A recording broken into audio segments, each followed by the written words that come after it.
How's it going, everyone? It's Spreading Love and Kindness one kick at a time. I'm your host, Ricky Kempis, and today we have Sean Palena joining us, so we want to welcome him in. Good to have you, Pops. It's a sick jersey, dude. Nah, yours is better, though. That's fire.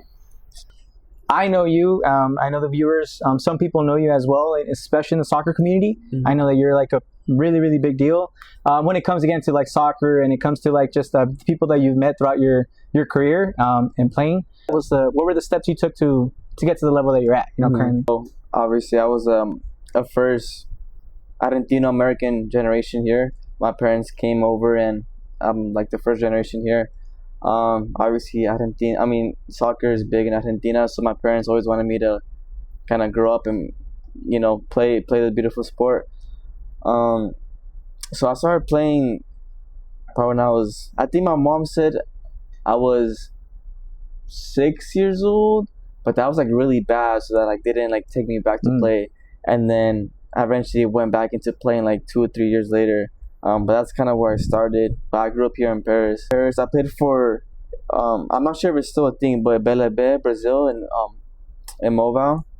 And then eventually, when I started getting more momentum of that, like I wanted to play, I started going to clubs like more towards the West Coast, more towards I think Corona, towards Orange County. I joined back then it was called USSDA, which was U.S. Soccer Development Academy, which is now MLS Next, I think. They went bankrupt. Whatever that thing was, it went bankrupt, and then MLS Next took over. So I played in Arsenal because that was the closest thing to me. We trained at Norco College. How old were you then at that age? I think I went there during my freshman year of high school because where I went for high school, one of the players there, his dad was one of the coaches at Arsenal. So his dad came to one of our high school games. He liked how I played, whatever, and then they kind of invited me out to go to join Arsenal. So I went probably second semester freshman year is when I joined Arsenal. We played against Portland Timbers, LA Galaxy. That's insane. And you're talking about freshman year. Freshman year is when I joined, and then like I was there from freshman year, and then I left like my senior year of high school. I left my senior year to play high school because senior year, you only live that once. So, but yeah, it was a cool experience playing against some ballers that are now playing in MLS or playing pro at some like throughout the world. I'll probably throw up that picture that you took. I think you have with Messi when you were younger. Yeah. I'll probably put it up there right now. Like it'll pop up for them. But it's was that around the time that you were doing this as well? Like you were playing for the Arsenal team? It was actually when I met Messi was in 2016 when they came for La Copa America. It was in Seattle. That's insane. Yeah. So you actually got to meet the GOAT. Right next to him. Wow. It was crazy. 2 GOATs, man. It's basically 2 GOATs standing next to each other. It was crazy because it was my freshman year, the summer after my freshman year. And when I took the picture with him, he wasn't wearing shoes, but I was like same height as him. I'm like, damn, bro, like, that's crazy. That's insane to think about, especially when you think about like tough defenders, right? Like let's say Virgil van Dijk, right? Rudiger's. He gives like shorter people like hope of height doesn't matter because it's like height in America or whatever is like glorified, like you need to be tall to like go to the next level. But players like him, like you have to be super talented, and you have to have like a certain style, like a certain like finesse to like the way that you play. Because I know like a lot of scouts, they're looking for a taller guy, eye test, super fast. The vision is like 20/20 vision, and you're like premier style like players where they need them to be going up and down, and being the difference maker. I think like being shorter, like a shorter player helps, especially with cutting and turning. Like imagine that low center of gravity. Like a 5'6" Messi going against Van Dijk, like. Van Dijk can like obviously one of the best defenders, but he can't like shift and cut and turn like Messi does. So it's hard to defend like players like that. Those are that's insane. You said you grew out here in the Paris area? In Paris. What high school did you go to? I went to Newview Bridge. But it's in Nuevo. Okay. I'm not sure if you heard of it. It's a small school. It was, I think in total when I was there, the total amount of students was like 500, Oh, 600. wow. So like you're No, graduating. yeah, that's super small. So your graduating class is probably like my whole school size. Yeah. But I mean, I loved it. I mean, small school, like close friends, close groups. Like I loved it. I wouldn't change it. What year did you graduate? 2019. 2019? Yeah. Oh, so I graduated 18. Oh, 18. So the year right after me then. That's COVID. crazy. I didn't hear about Nuevo. I swear you could have. I would have bet money that you went to like a rancho maybe or a. My mom did not want me in No? those types of schools. No. When I was in elementary school, I was low-key a bad kid. Oh, I okay. was a bad kid, kind of getting into trouble. And I wanted to go to Lakeside, Okay. but she sent me to CMI, the military school. Oh, you went to the military school? Yeah, for middle school, and then after that, I went in Bridge because of the college classes. And Wow. You see, I if you never would have been telling you, bro, if you never would have told me, I would never That's known that. cool. That's crazy. stuff. Yeah. Military. How was military school? Honestly, I loved it at first. It was cool. Okay. So like, obviously, you would be wearing uniforms, boots, stuff like that. You get in trouble, they make you drop and do push-ups. Like it kind of like sets you straight a little bit. I don't know how it is now because kids are kind of Yeah, everything bad. changes, Yeah, right? everything changes. But back then, I honestly loved it. But after my 8th grade year, I'm like, I kind of wanted a different change. Yeah. These cups are sick though. Thanks, bro. It's you see him? I know you're an Aguila fan. I know you're an Aguila. I might have to, huh? You have to be. Did you struggle in anything like a specific, like a struggle that you felt that you had to kind of like overcome to like reach the next level of Sean? You know, like Yeah. did you have any like challenges growing up? I think Argentinos are kind of labeled as being very physical. Like it's South America ball, like a lot of hitting, a lot of nasty tackles. That's one part that like I really don't have. Like I've never been a dirty physical player. And my dad would honestly give me a lot of smack about that. He'd be like, "Oh, tienes que entrar duro." So I kind of had to like start incorporating that in my play, like just entrando huevos. So that's one thing I would probably have to say. Back then, I think before my ankle surgery, I didn't think so much when I was on the ball. I was quicker back then, so I was able to kind of use my dribbling ability to play. But post surgery, my ankle surgery, it forced me to use my head a little bit more to like slow the game down. Like I don't need to be quick with my feet if I could be quick with my head. So that's kind of the biggest challenge I had to overcome soccer wise. So after the post ankle surgery, basically. Yeah. When did you have your ankle surgery? It was after my 3rd year in college in 2022. Okay. So yeah.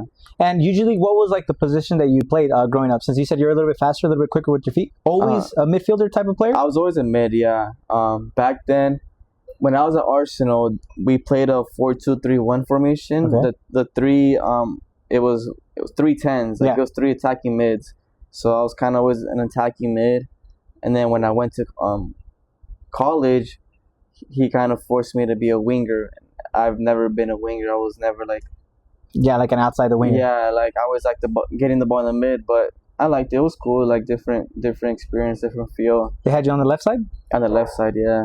2 6s, 3 10s, and a striker. Yeah, I like to play that formation actually on my the Sunday League Sunday team. League. I love cool. it. So Cool. it's because you have. I feel like it's more like compact. So it's a little bit less like wide for the three. Yeah. And then I like to play with wingbacks. So like that way they like kind go of up and they're drop, the ones doing a little bit more of the sacrifice. Yeah. And the 10s can kind of like just play the ball, Yeah, and that's cool. try to touch it a bit.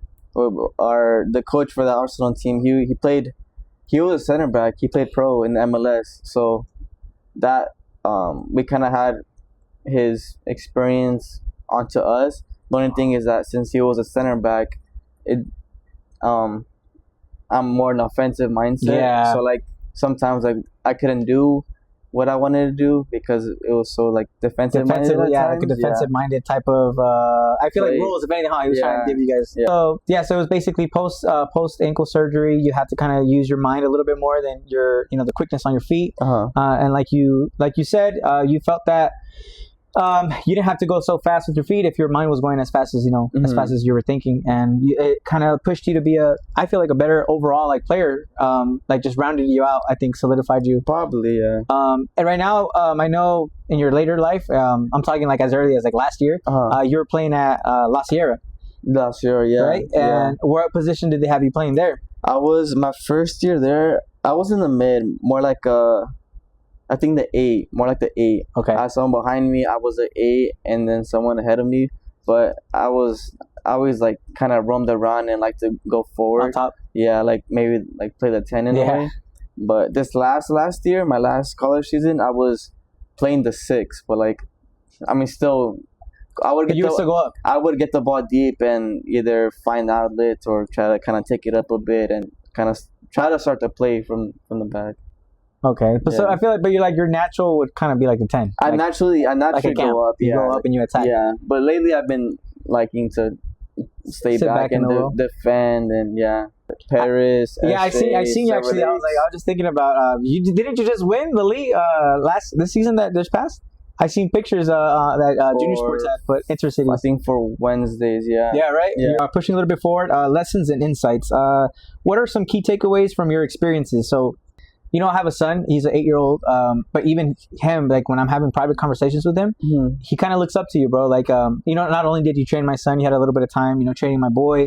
I love the way that you played. So that's the reason I trusted you in the first place too. I was like, yeah, dude, this is somebody that I'd want my kids to get taught, because I know you have a little bit more of experience. I wouldn't even say like nothing crazy. It's just I feel like you have a lot more experience than what I had, growing up.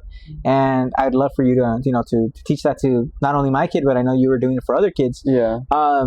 So this one, again, this question is more for like the audience. Anybody who kind of wants to follow down the path that you went, like what's a tip that you would give to the younger generation? Like if they wanted to go pro, let's say in soccer. Younger generation, depends like what age. But I think young like Levi, it's more about just having fun, like loving the game. To not like, if you want to play, go play. If you don't want to play, then it's fine.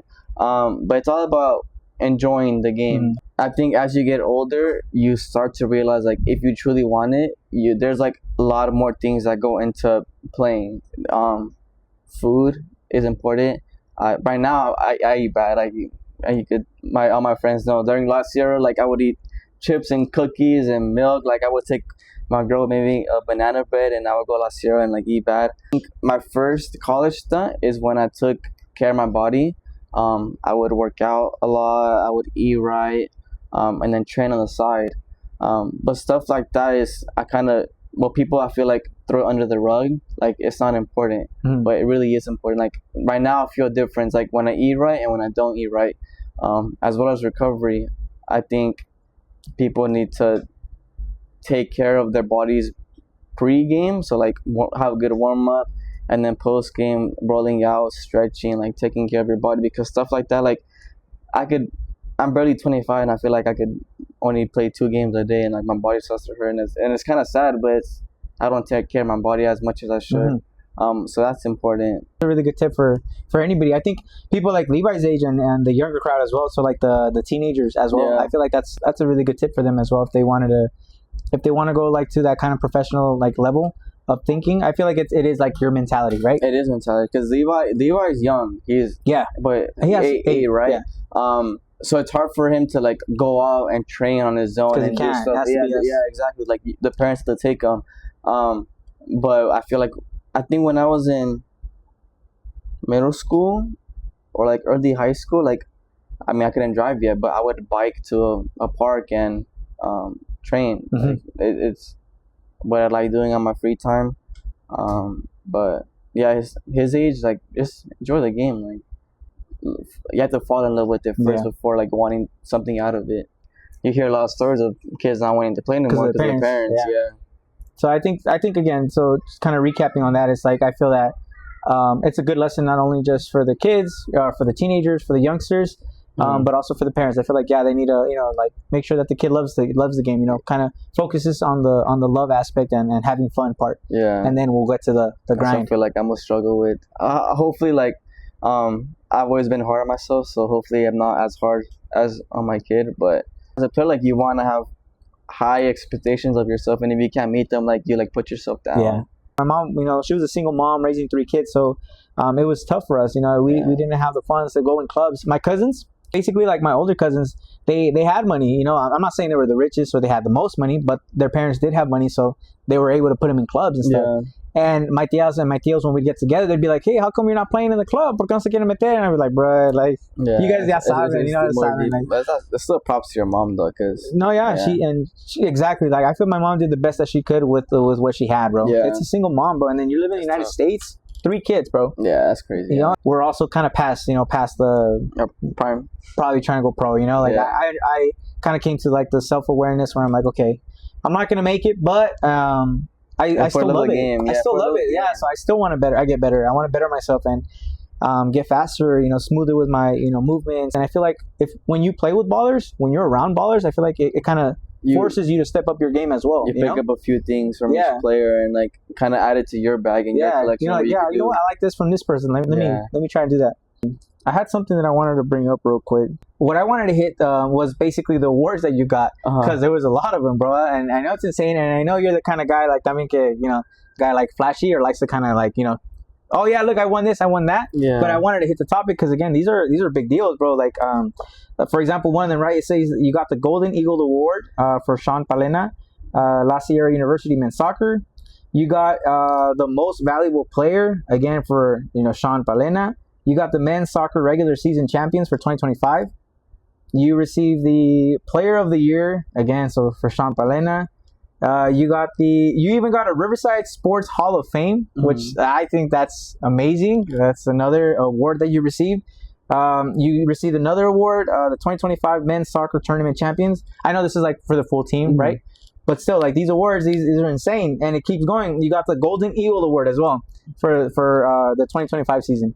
I don't know if you wanted to touch up a little bit on that. Like, how'd you feel to get all those awards and be a part of the La Sierra for the 2025 season? It was cool. If you ask like any of like my lady or like friends, family, I was never one to care about stats or awards or stuff like that. At the end of the day, the only thing I cared about was like if we won as a team and if I played good. Like if I was able to help impact that. My first year last year, I played in the mid. I wasn't looking for goals. I was looking for assists because that's what my favorite thing is playmaking. I'm not a goal scorer. Like I don't like doing that. So I never chased the stats. And then this last year, my second year last year, I was honestly surprised. Like I was getting numbers. I was getting goals and assists. Like I didn't see. I wasn't playing on it. I didn't see it coming. So it was kind of a cool feeling that I got at the end. I think it just dropped you all these awards. Yeah, I'm like, damn, like it's crazy. Like I was never that type of player like who chased that stuff. But yeah, the only thing honestly I cared about was just ending my last college year like on a good note. And I feel like we were on a high note. I feel like we were able to do that. I feel like you ended in the highest. I feel like this is like a kind of like the Argentina France, right? Like it couldn't have gone better. Like it went perfect basically for you. Yeah. I think that's amazing, man. I want to say congratulations on all those awards. Yeah, thank you. I commented, of course, and I know hundreds of other people commented. I seen in your post, right? But even then, I was like, dude, when I see this guy, like, it's awesome. Like, genuinely wanted to say, like, bro, congratulations, because that's it's not something. I'm sure it's not easy, bro. Like that's not easy. You know, I'm 25, and I know I couldn't do all that, bro. So I just want to say congratulations. I appreciate it, bro. That's awesome, yeah, bro. I have my girl wanted to take a picture after the ceremony where I got all the awards because we had a like a sports award ceremony, and she wanted to take a picture. I had like the 2 team trophies, and then I had like the Hall of Fame plaque, and then like the 3 other awards that I got. And like I want to like post stuff like that, but it's like I really like I don't want it for other people to think that I'm like cocky or stuff like that. I'm like I kind of my parents put me straight like when I was a that's good though, kid. So one thing I mean from the Argentinos I know here like very confident, but like not cocky in my opinion. Obviously like Argentinos like over there in Argentina like it may be different, I'm not sure, but I feel like every country has like they're confident people and then they have like they're cocky people. Yeah, like every country has that, but I feel it too, bro. I mean, ya ves que pues on my dad's side, we have descendants de Argentina. But again, Your last name, huh? the Kempis, yeah. And but it's so far away that we've already. I feel honestly we lost the. I think any. That's so cool any because your last connections. name is cool. I love our last name, Yeah. honestly. And then when I would go to school and stuff too, they would tell me, "Oh, where's your last name? Where's it from?" Yeah. And I would be like, so Argentina, hyped. Yeah. Oh, it's Argentina. But I don't know if the World Cup games, Kempis has been there. Yeah, I've seen him. Kempis, He yeah. pulled up. The both freaking games. the And crack, the striker. We went to before the last World Cup, the 2022 World Yeah. Cup. We went and go watch a friendly. It was in Miami. I think it was Argentina contra Honduras. Yeah. When we were walking to the stadium, we came across him. Like he was like walking to the stadium like an average regular guy, but like those You who knew know, him? those Yeah. who know, I didn't know him.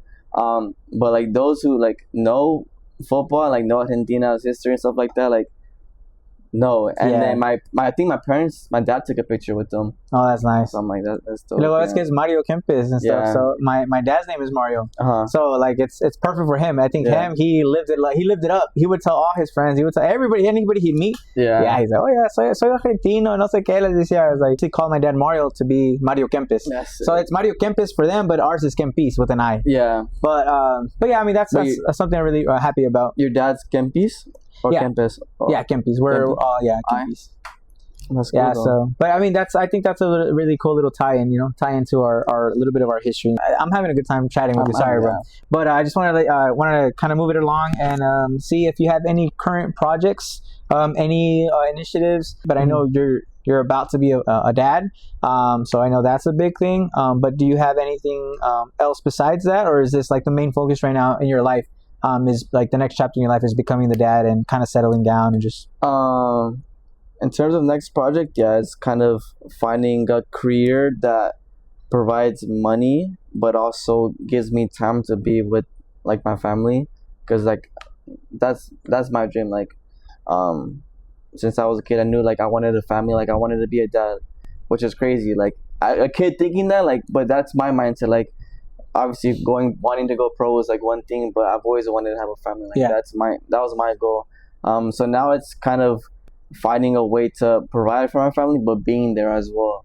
But kind of getting deep, like my dad is a truck driver, and he's been driving for 10 years now, and he would be gone like a lot on the road, but he was that man that like he would provide, like he's a provider, and when he was home, like he would want to like show up and be present. Like that's something that like I want to be, but also actually be here, like be home every day and stuff like that.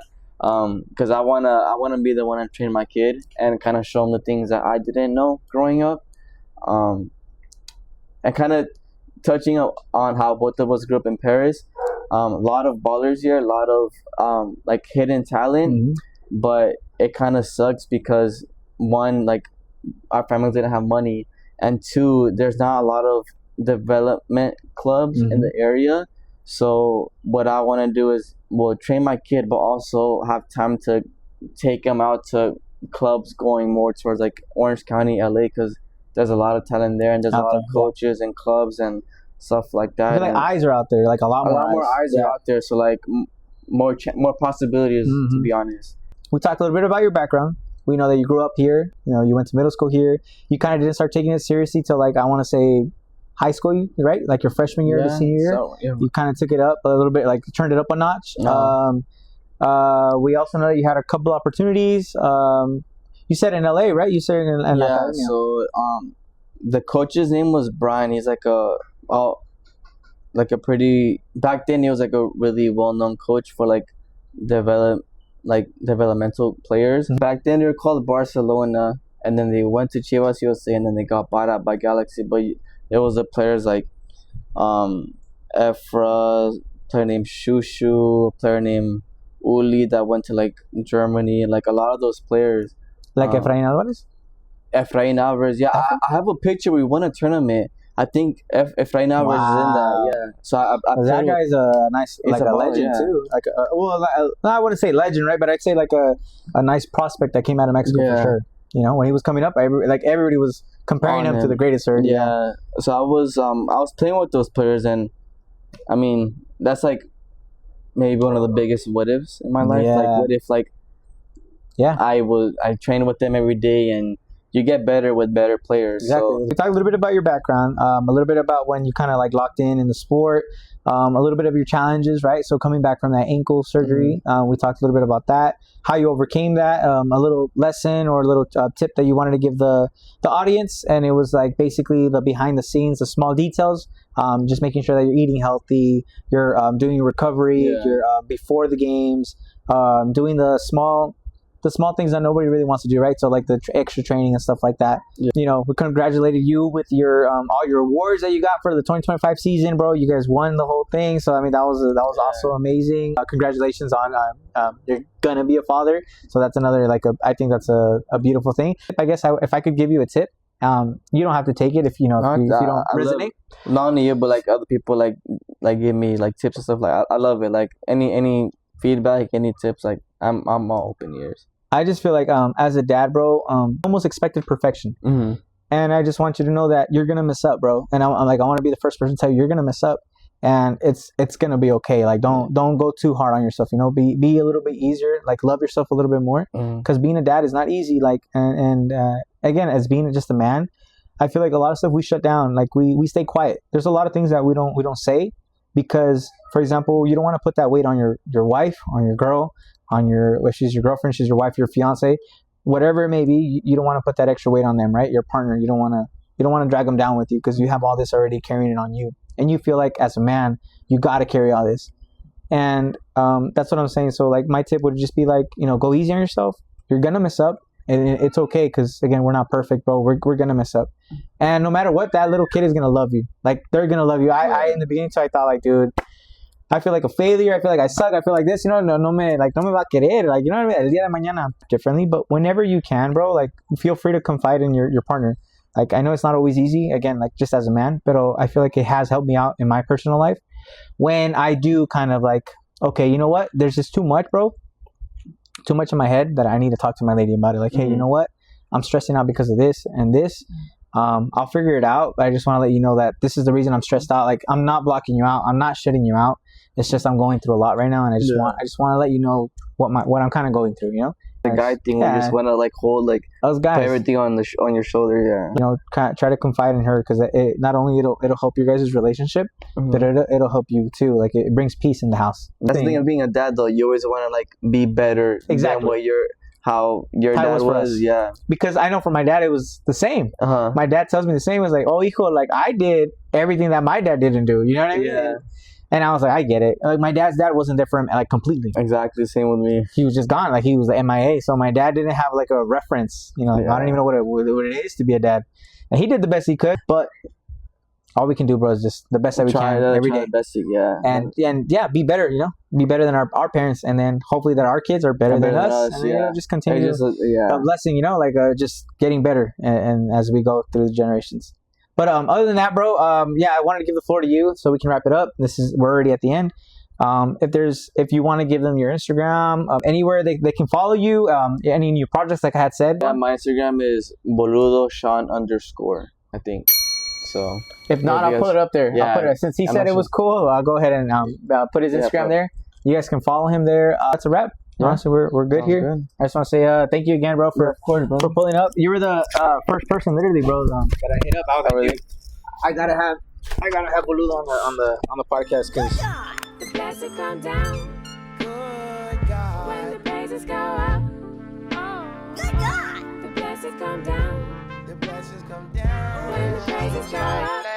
Oh. Keep falling. The blessings come down. The blessings come down. When the praises go up. Come down. Good God. They booked the nicest hotels on the 59th floor, with the big wide windows with the suicide doors. Ain't no blood on my money, ain't no Twitter in heaven. I know them drugs isn't close, ain't no